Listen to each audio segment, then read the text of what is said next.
Good morning everyone. I welcome you all to the social study classes. Chapter 17 हमारा चल रहा है, that is human settlement. हमने module 1 में ह्यूमन सेटलमेंट के बारे में काफ़ी कुछ पढ़ा है. अब ये है मॉड्यूल 2. अगर आपको मॉड्यूल 1 समझ में आ गया होगा तो मॉड्यूल 2 बहुत ही इजी है. मॉड्यूल 1 में थोड़ा हम फ्लैशबैक में जाते हैं. मॉड्यूल 1 में हमने पढ़ा कि ह्यूमन सेटलमेंट क्या है और उसकी क्लासिफिकेशन.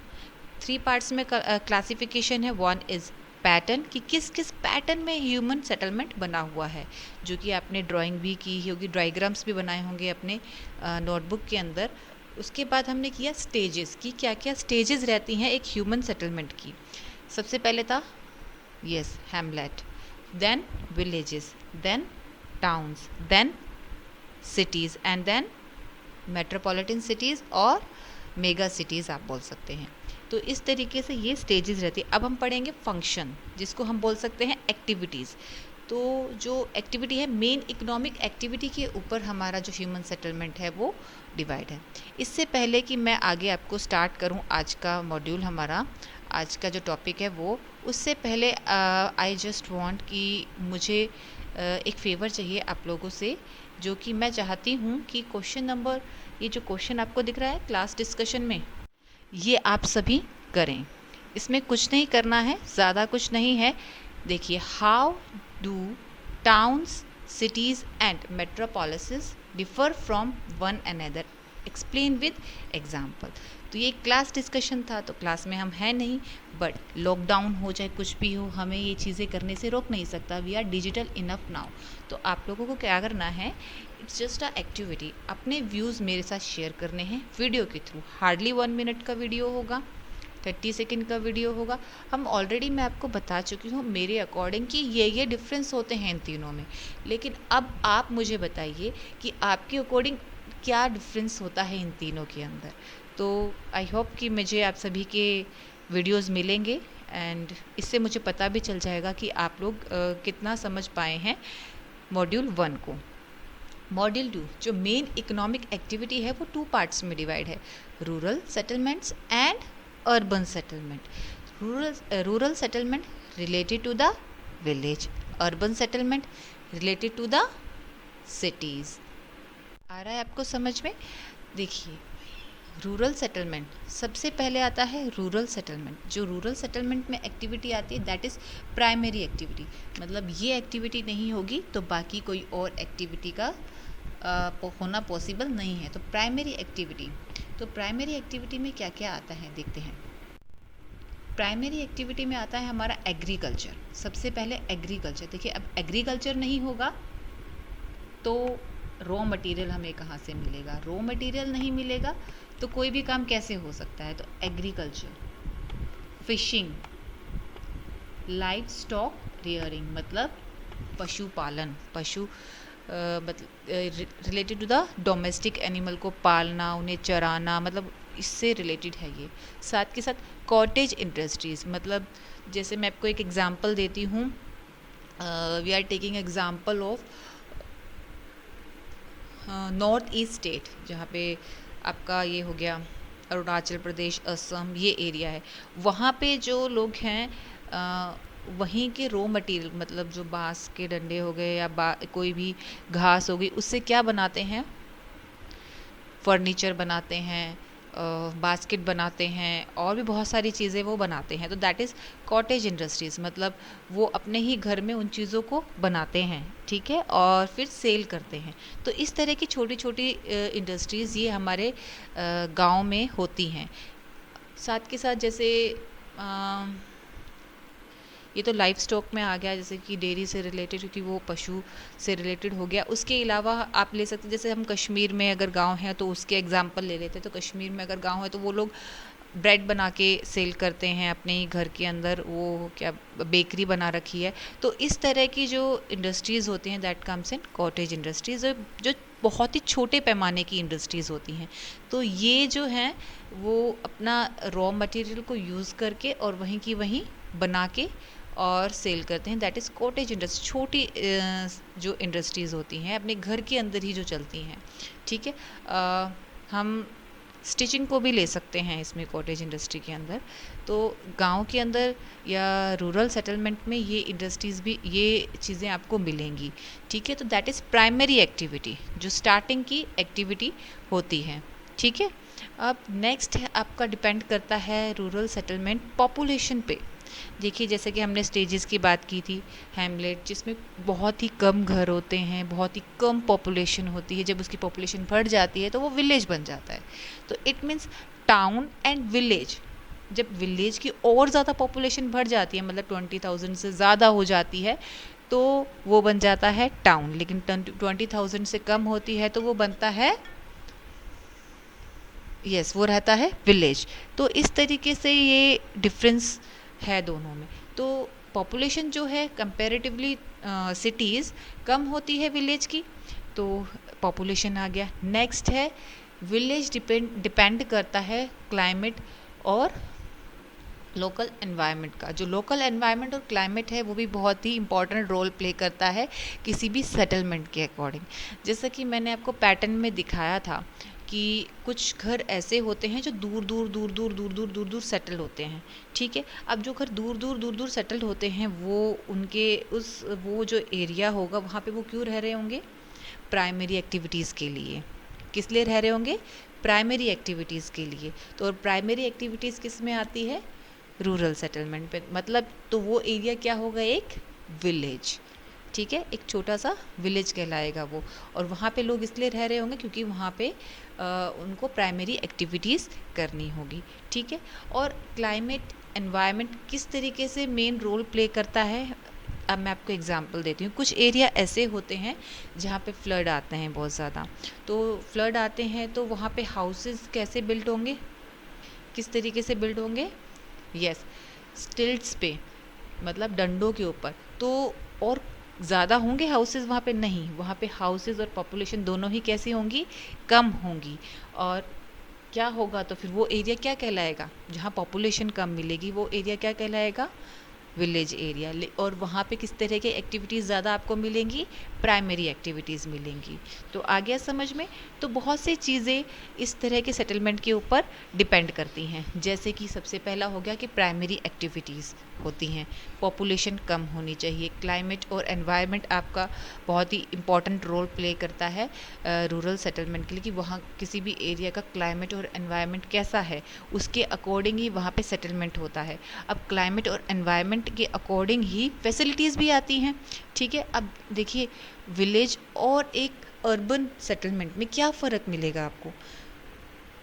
फैसिलिटीज़ का। यस, तो रूरल सेटलमेंट में आपको फैसिलिटीज़ भी क्या मिलेंगी? बहुत कम, लिमिटेड फैसिलिटीज़ आपको मिलेंगी। ठीक है, तो इस तरीके से क्लासिफिकेशन है। देखिए, आपको रूरल सेटलमेंट में समझ में आ गया, प्राइमरी एक्टिविटीज़ होंगी, पॉपुलेशन कम होगी, क्लाइमेट और लोकल एनवायरनमेंट जो है बहुत इंपॉर्टेंट रोल प्ले करेगा, वहाँ पे हाउसेस कम होंगे। ठीक है, साथ के साथ आपका लोकेशन बहुत मैटर करेगा। जैसे माउंटेन है वहाँ पे, वहाँ खुले में दूर दूर तक घर हैं, तो कम घर हैं उस एरिया में, लेकिन प्राइमरी एक्टिविटी की वजह से लोग वहाँ रह रहे हैं, तो वो मैटर करेगा। नेक्स्ट आपका मैटर करेगा कि फैसिलिटीज़ कितनी हैं। अब देखिए, जब जहाँ पे लोग कम होंगे तो वहाँ फैसिलिटीज़ भी अकॉर्डिंग टू देम होगी, उसके अकॉर्डिंग होगी, तो फैसिलिटीज़ भी क्या होंगी? कम होंगी। तो बहुत ही कम फैसिलिटीज़ होंगी, तो वो एरियाज़ आते हैं आपके रूरल सेटलमेंट्स के ऊपर। ठीक है, अब बारी आती है अर्बन सेटलमेंट की।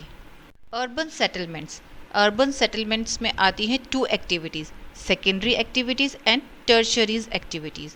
सेकेंडरी मतलब सेकेंड नंबर की एक्टिविटीज़, एंड टर्शरी मतलब थर्ड नंबर सर्विसेज। टर्शरी में आती हैं आपकी बैंकिंग और ट्रेड, जबकि सेकेंडरी में आती हैं आपकी इंडस्ट्रीज़। तो देखिए, रूरल सेटलमेंट जिसमें आती है प्राइमरी एक्टिविटीज़, जैसे कि मेन इम्पॉर्टेंट आपका एग्रीकल्चर, एंड सेकेंडरी और टर्शरी सर्विसेज में आपके आते हैं इंडस्ट्रीज़, बैंकिंग एंड और ट्रेड। ठीक है, तो ये मेन ऑक्यूपेशन होता है यहाँ के लोगों का। अब देखिए, कम्प्लीटली अपोजिट है यहाँ का सेटलमेंट। कैसे? पॉपुलेशन साइज़ में बड़े होते हैं, पॉपुलेशन ज़्यादा होती है यहाँ की, जो रूरल सेटलमेंट होते हैं वो साइज़ में थोड़े छोटे होते हैं, पॉपुलेशन कम होती है वहाँ की, ठीक है। और सर्विसेज, मल्टीपल सर्विसेज आपको मिलेंगी यहाँ पे, मतलब फैसिलिटीज़ बहुत ज़्यादा मिलेंगी आपको, चाहे वो एजुकेशन से रिलेटेड हो, हेल्थ से रिलेटेड हो, या बैंक, मार्केट, ट्रांसपोर्ट, कम्युनिकेशन, कोई भी फैसिलिटी हो आपको अर्बन में कहीं गुना ज़्यादा मिलेंगी रूरल सेटलमेंट से, ठीक है। बिल्डिंग्स आपको सीमेंटेड मिलेंगी, आयरन, ब्रिक्स, ये सारी चीज़, मतलब आपको जो, अगर आप देख सकते हैं, क्योंकि ये सेटलमेंट हम अपने आसपास भी देखते हैं कि विलेजेस की सेटलमेंट और एक टाउन या एक सिटी की सेटलमेंट में क्या डिफरेंस है, इवन सिटी टू सिटी की सेटलमेंट में भी क्या डिफरेंस है, ये भी हम देख सकते हैं। अगर हम कंपेयर करें अपने शहर को गुरुग्राम से देखें, तो वहाँ की सेटलमेंट देखोगे आप तो डिफरेंट मिलेगी, यहाँ की सेटलमेंट डिफरेंट मिलेगी। तो वहाँ की सेटलमेंट के अकॉर्डिंग वहाँ की फैसिलिटीज़ हैं, सब कुछ है, यहाँ की सेटलमेंट के अकॉर्डिंग यहाँ की फैसिलिटीज़ है, सब कुछ है। और वहीं हम विलेज की फैसिलिटीज़ और सर्विसेज देखेंगे तो वो बिल्कुल डिफरेंट मिलेगी। तो इस तरीके से ये 2 पार्ट में क्लासिफाइड हैं, ठीक है। और टाइप्स ऑफ अर्बन सेटलमेंट भी कई सारे टाइप्स की होती हैं, जैसा कि हम बहुत बार पढ़ चुके हैं, इवन हमने हिस्ट्री में भी पढ़ा था कि जो उस टाइम पे एरिया थे वो किस तरीके से डिवाइड किए गए थे, जैसे एडमिनिस्ट्रेटिव टाउन, मार्केट टाउन, ठीक है, इंडस्ट्रियल टाउन्स, इस तरीके से बहुत सारे, ट्रेड टाउन, रिलीजियस टाउन, अगर आपको याद हो तो हमने हिस्ट्री में भी पढ़ा है इसके बारे में। तो अब हम पढ़ेंगे टाइप्स ऑफ अर्बन सेटलमेंट्स के बारे में। टाइप्स ऑफ अर्बन सेटलमेंट काफ़ी बड़ा सेटलमेंट होता है, इसीलिए उसको फर्दर डिवाइड किया गया है। उसमें भी कई तरह के टाउन्स मिलते हैं, जैसे कि एडमिनिस्ट्रेटिव टाउन, मार्केट और trading towns, defence towns, mining towns, industrial towns, collection centres. अब देखिए इनके नेम से ही आपको पता चल रहा होगा कि ये किस तरीके के टाउन्स होंगे। एडमिनिस्ट्रेटिव टाउन्स, जैसा कि हमने हिस्ट्री में भी पढ़ा है कि एडमिनिस्ट्रेटिव टाउन्स किस तरह के टाउन्स हुआ करते थे। ऐसे टाउन्स जहाँ पे जो गवर्नमेंट है बैठती है, मेन जो सेंटर होता है गवर्नमेंट का होता है, वो कहाँ मिलेगा आपको, किसी भी कंट्री की कैपिटल में या फिर किसी भी स्टेट की कैपिटल में। तो देखिए जैसे कि इंडिया है, इंडिया का मेन एडमिनिस्ट्रेटिव टाउन कौन सा होगा, न्यू दिल्ली, कंट्री में न्यू दिल्ली। और अगर मैं स्टेट वाइज बात करूं, तो मैं अगर स्टेट की ही बात करती हूँ तो मैं राजस्थान की बात करती हूँ, तो राजस्थान का मेन एडमिनिस्ट्रेटिव टाउन कौन सा होगा, Jaipur. Jaipur is the capital of Rajasthan. तो स्टेट वाइज हो गया इस तरीके से, ठीक है। तो यूएसए का जो एडमिनिस्ट्रेटिव टाउन है वो है वॉशिंगटन, ठीक है। स्पेन का जो एडमिनिस्ट्रेटिव टाउन है वो है मैड्रिड, ठीक है। चाइना का एडमिनिस्ट्रेटिव टाउन बीजिंग। तो इस तरीके से ये एडमिनिस्ट्रेटिव टाउन्स होते हैं। आ गया समझ में, जो वहाँ पे मेन गवर्नमेंट का सेंटर होता है और सारा एडमिनिस्ट्रेशन जो है उस पर्टिकुलर एरिया का वहीं से चलता है, तो वो कहलाते हैं एडमिनिस्ट्रेटिव टाउन्स। हमने हिस्ट्री में भी देखा था कि कोई भी किंग अपना एडमिनिस्ट्रेटिव टाउन कौन सा बनाता था, जहाँ पे वो खुद रहता था, ठीक है, और उसी को अपनी कैपिटल भी बनाता था। मार्केट और ट्रेडिंग टाउन्स, वही देखिए इजी लैंग्वेज में अगर आप समझना चाहे तो these are the centres of buying and selling, ठीक है, जहाँ पे हम खरीद सके कुछ या बेच सके। कलेक्शन और distribution for various goods and services, यहाँ पे कलेक्शन भी होती है और डिस्ट्रीब्यूशन भी होती है, ये भी ले सकते हैं। वेरियस गुड एंड सर्विसेज मतलब एक ऐसी जगह है जहाँ पे हम सामान को खरीद सकें, बेच सकें, कलेक्शन कर सकें, दैट इज़ मार्केट और ट्रेडिंग टाउन। तो मार्केट और ट्रेडिंग टाउन देखिए वेस्ट बंगाल का, वैसे तो बहुत सारे हैं मार्केट और ट्रेडिंग टाउन, लेकिन फिर भी अगर हम एग्जांपल ले तो देखिए बर्धमान, वेस्ट बंगाल कहाँ पे है हमारा, इंडिया के अंदर है, ठीक है। उसके अलावा अगर आप अपने बुक के एग्जाम्पल में देखेंगे तो आपको मिलेगा विनीपेग कनाडा में, काबुल अफगानिस्तान में। देखिए दीज आर द मार्केट और ट्रेडिंग टाउन। डिफेंस टाउन क्या होता है, डिफेंस टाउन वो होता है जहाँ पे मिलिट्री का एक्टिविटीज़ हों। They are the centres of military activities, military activities के सेंटर होती है। देखिए एक इजी डेफिनेशन है इसकी, आप ये भी चाहें तो कर सकते हैं। लाइक द आर्मी हेडक्वार्टर्स, ज़्यादातर जहाँ आर्मी है, जिस टाउन के अंदर आपको आर्मी हेडक्वार्टर्स मिलेंगे, नेवल डॉकयार्ड्स मिलेंगे, ठीक है। नेवल डॉकयार्ड्स समुद्र के किनारे पे जो नौसेना होती है ना, वो अपना हेडक्वार्टर बनाती है, that is naval dockyards. Air base, ठीक है, एयर बेसिस तो आपको सबको पता ही होंगे। तो डिफेंस टाउन कौन से टाउन होते हैं जहाँ पे मिलिट्रीज़ की एक्टिविटीज़ होती हैं। फॉर एग्ज़ाम्पल एमपी का, एमपी कहाँ है, इंडिया के अंदर, इंडिया का महू पठानकोट, आपकी बुक में दे रखा है, देखिए पठानकोट, ठीक है। हैलिफैक्स कनाडा का, मंस्टर ये आपके हो गए जर्मनी का, ठीक है। तो ये सारे क्या हैं, डिफेंस टाउन। आप भी चाहें तो और भी डिफेंस टाउन अपने सर्च करके एग्जाम्पल्स लिख सकते हैं, ठीक है। Next is mining town. अब देखिए इसके नेम से ही पता चल रहा है कि ये किस तरीके का टाउन होगा। बिल्कुल ऐसा टाउन जहाँ पे जो ये टाउन कहाँ पे होते हैं, जहाँ माइनिंग एरिया, मतलब जहाँ पे माइनिंग समझते हैं आप लोग, जहाँ पे खोद चल रही होती, एक खोदा खादी चल रही होती है नियर योर सेटलमेंट, एक किसी पर्टिकुलर एरिया में मिनरल्स को निकालने के लिए जो खुदाई चल रही होती है, दैट इज़ माइनिंग। माइनिंग खुदाई, समझ गए ना आप। तो इसके लिए एग्जाम्पल है हमारे इंडिया का धनबाद, जो कि कोयला के लिए फेमस है, ठीक है। ये इंडिया के अंदर है, that is famous for the कोयला, कि ये कोयला माइनिंग के लिए फेमस है ये एरिया। उसके अलावा आपकी बुक के अंदर भी काफ़ी एग्जाम्पल दिए हुए हैं, जो कि एक है काल गुरली, काल गुरली ऑस्ट्रेलिया का, येलो नाइफ कनाडा का, that is also a mining towns. Industrial towns, industrial towns are the centers where industrial activities and automatically attract people for employment, such as Jamshedpur India का। मतलब इंडस्ट्रियल टाउन, इंडस्ट्रियल टाउन कैसे town होंगे, जहाँ पे बड़ी बड़ी industries activities होंगी और ये अपने आप ही एम्प्लॉयमेंट को खींच लेती है। मतलब इंडस्ट्रीज़ हैं तो मैन वर्क तो चाहिएगा ही चाहिएगा, तो ये अपने आप क्या कर लेती हैं, एम्प्लॉयमेंट को खींच लेती हैं। तो इंडिया का जो जमशेदपुर है, that is a industrial town. बहुत से और भी टाउन आपको मिल जाएंगे। पिट्सबर्ग यूएसए में, that is also a industrial town. Lancashire, Lancashire that is also a industrial town in UK. It's a French language, तो यूके के अंदर है, तो देख लीजिए फ्रेंच, फ्रांस हमारा यूके के अंदर ही आता है। तो Lancashire is a place that is industrial town.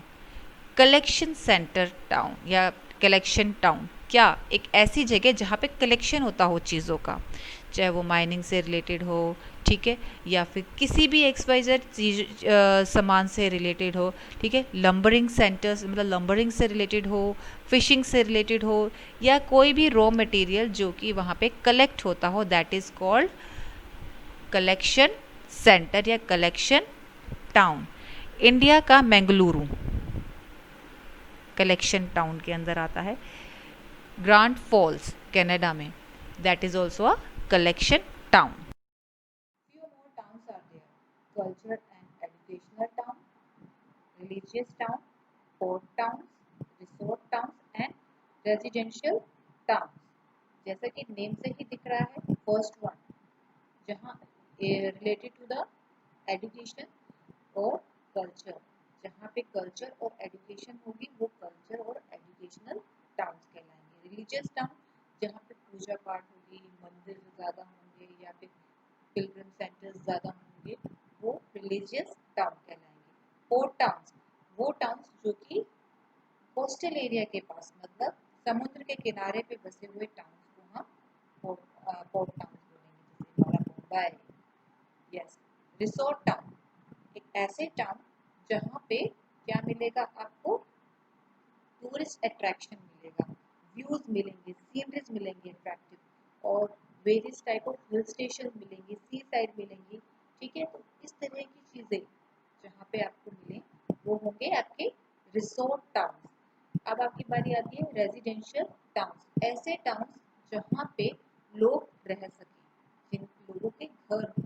ठीक है, जो स्पेशली इसीलिए बनाए गए हो कि वहाँ पे बस्ती बस सके या फिर लोग रह सके, इस तरह का area specially. They have been developed to provide residence to people, ये इसी पर्पज से बनाए गए टाउन होते हैं। ये छोटी जगह पे ज्यादा लोग यहाँ पे इजीली आ सकते हैं। तो चलिए देखते हैं कि कल्चरल और एजुकेशनल टाउन के अंदर जो एग्जाम्पल आते हैं कौन कौन से हैं। सबसे पहला है इंडिया का शांति निकेतन। ठीक है, रशिया का एकाडम गोरोडोव, मैं इसको ब्रेक करके पढ़ रही हूँ, एकाडम गोरोडोव रशिया का। कैम्ब्रिज यूके का, ये तो क्या है एजुकेशनल टाउन है। जर्मनी के कल्चरल सेंटर्स को हम देख लेते हैं। ठीक है, इसमें सबसे पहले है जर्मनी का Heidelberg, Heidelberg and next is Leiden, Netherland का। ठीक है, रिलीजियस टाउन में इंडिया का और भी एग्जाम्पल मुझे बता सकते हैं, जैसे हरिद्वार, वाराणसी, ये क्या है रिलीजियस टाउन है इंडिया के। ठीक है, लोर्ड्स फ्रांस का। ठीक है, इजराइल का है आपका Jerusalem, Jerusalem is the Israel religious town. Lhasa Tibet का religious town. Port town Mumbai, India का मुंबई। सिंगापुर, लंदन, यूके का लंदन। अब आती है बारी रिसोर्ट टाउन, जो कि हिल स्टेशन होते हैं। तो बहुत सारे हिल स्टेशन आपको पता है, ऊटी है, नैनीताल है, और आपका दार्जिलिंग है। ठीक है, और कौन कौन सा है बताइए, मोरेट्स, सेंट मोरेट्स स्विट्जरलैंड का। ठीक है, ऊटी इंडिया का, दार्जिलिंग इंडिया का, नैनीताल इंडिया के, बहुत सारे आपको मिलेंगे। इवन अगर आप और भी सर्च करेंगे तो आपको रिसोर्ट टाउन भी बहुत सारे मिल जाएंगे। अब बात आती है इंडिया के रेजिडेंशियल टाउन की, वो है Chandigarh. Yes, Chandigarh is a well planned city, specially लोगों के रहने के लिए बनाई गई सिटी है। ठीक है, और यूएसए का salt lake city, that is the residential town. अब आपको टाइप्स ऑफ सेटलमेंट समझ में आ गए होंगे कि किस किस तरीके की सेटलमेंट होती है। अब आपको अपनी नोटबुक के अंदर टाइप्स ऑफ सेटलमेंट को लिखना है। ठीक है, with example. Interdependence, urban rural interdependence, ये दोनों एक दूसरे पे इंटरडिपेंडेंट है। कैसे, मैं आपको बताती हूँ। जैसे कि हमने स्टार्टिंग में बात की थी, रूरल की जो एक्टिविटीज होती हैं वो होती हैं प्राइमरी एक्टिविटीज लाइक एग्रीकल्चर। ठीक है, तो एग्रीकल्चर कहाँ जाता है, सेकेंडरी पे। सेकेंडरी मतलब इंडस्ट्रियल। ठीक है, इंडस्ट्री से रिलेटेड एक्टिविटी जो कहाँ होती है, अर्बन में होती है। नेक्स्ट होता है हमारा tertiary activities, tertiary activities like trade और आपका बैंक से रिलेटेड। तो अब देखिए, अगर रॉ मटेरियल इंडस्ट्रीज को सप्लाई नहीं होगा तो सेकेंडरी और टर्शरी एक्टिविटीज क्या करेंगे, कुछ नहीं करेंगे। अब बात आती है, ये तो रूरल जो है उसके ऊपर अर्बन डिपेंडेबल हुआ नहीं। अब देखिए कैसे अर्बन और रूरल दोनों एक दूसरे पे डिपेंडेबल हुए। अब रॉ मटेरियल अगर विलेजेस सप्लाई नहीं करेंगे तो जो सिटीज हैं वो फिनिश्ड गुड कैसे सप्लाई करेंगी, विलेजेस को नहीं कर पाएंगी, क्योंकि रॉ मटेरियल को फिनिश्ड गुड बनाने के लिए इंडस्ट्रीज की जरूरत पड़ती है। ठीक है, और साथ के साथ क्या होता है, जो इंडस्ट्रीज हैं फिर उसके बाद जो इंडस्ट्रीज अपने सामान को सेल करने के लिए ट्रेड और बैंकिंग की जरूरत पड़ती है। तो हो गए ना ये सारा एक सर्कल, एक साइकिल के जैसे। तो सेम लाइक दिस, अगर जब तक रॉ मटेरियल सप्लाई नहीं होगा तो आगे की कोई एक्टिविटीज नहीं हो सकती, और अगर रॉ मटेरियल सप्लाई नहीं हुआ तो जो रॉ मटेरियल बना रहा है उसके लिए भी कोई बेनिफिट नहीं, क्योंकि उसे फिनिश्ड गुड नहीं मिलेगा। आगे समझ में कि कैसे ये दोनों एक दूसरे पे इंटरडिपेंडेंट होते हैं। साथ के साथ एम्प्लॉयमेंट। अब देखिए, अर्बन जो एरिया है वो एम्प्लॉयमेंट एक तरीके से दे रहा है रूरल को। कैसे दे रहा है, हेल्थ केयर दे रहा है, फैसिलिटी दे रहा है, जब वो उसे रॉ मटेरियल दे रहा है तो ये बदले में इसको ये सारी चीजें दे रहा है, इस तरह की सारी फैसिलिटी दे रही है। तो ये जो डिपेंडेंस है ये चलती कैसे है, ये चलती है ट्रांसपोर्ट और कम्युनिकेशन की हेल्प से। तो ट्रांसपोर्ट और कम्युनिकेशन जो है वो इन फैसिलिटीज में इनको सप्लाई करने में या इनको इनका इंटरडिपेंडेंस में काफी हेल्प करता है। अगर ट्रांसपोर्ट और कम्युनिकेशन नहीं होगा तो ये इंटरडिपेंडेंस बहुत ही मुश्किल हो जाएगा। तो आगे समझ में किस तरीके से अर्बन और रूरल दोनों एक दूसरे पे इंटरडिपेंडेंट होते हैं। तो अब इस चैप्टर में हम इतना ही करेंगे। नेक्स्ट जो मॉड्यूल 3 होगा उसके अंदर हम ट्रांसपोर्ट के बारे में पढ़ेंगे। ठीक है, अब आपको क्या करना है कि जितना भी हमने आज किया है उसको आपको टाइप्स ऑफ अर्बन सेटलमेंट को, ठीक है, जो टाउन्स हैं उनको आपको लिखना है।